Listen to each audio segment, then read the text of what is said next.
माय YouTube family, आप लोगों के लिए फिर से हम एक शिव चर्चा भजन लेके आए हैं होली स्पेशल। आप लोग हमारे भजन को एक बार जरूर सुनिए और सुन करके बताइएगा कि आप लोगों को कैसा लगा। अगर अच्छा लगा तो लाइक कमेंट शेयर जरूर कीजिएगा।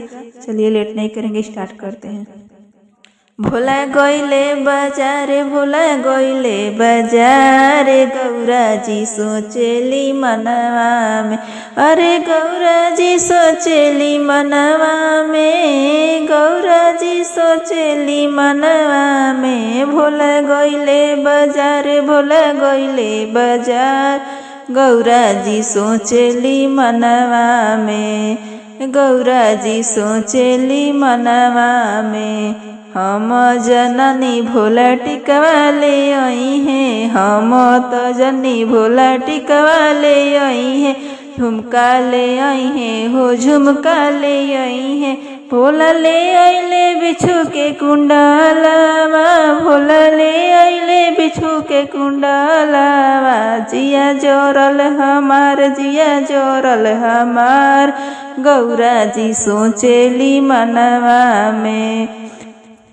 भोला गइले बाजार, भोला गइले बाजार, गौरा जी सोचेली मनवा में। हम जननी भोला हरवा ले आई हैं, हम तो जनी भोला हरवा ले आई हैं। हरवा ले आई हैं हो, हरवा ले आई। ले आइले नगवा के हारवा, अरे ले आइले नगवा के हारवा। जिया जोरल हमार, जिया जोरल हमार, गौरा जी सोचेली मनवा में।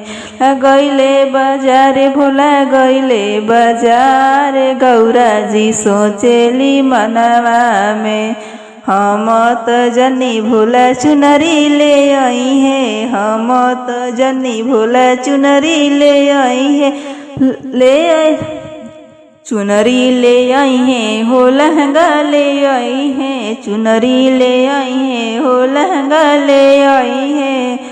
भोला ले आइले मिर्गा के छालावा, भोला ले आइले मिर्गा के छालावा। जिया जोरल हमार, जिया जोरल हमार, गौरा जी सोचेली मनवा में।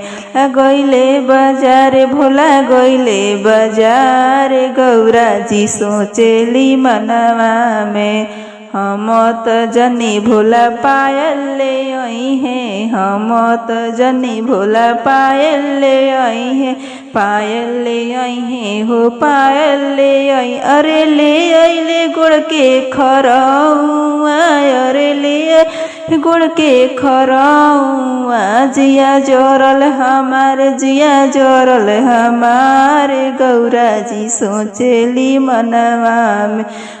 गइले बाजार, भोला गइले बाजार, गौरा जी सोचेली मनवा में।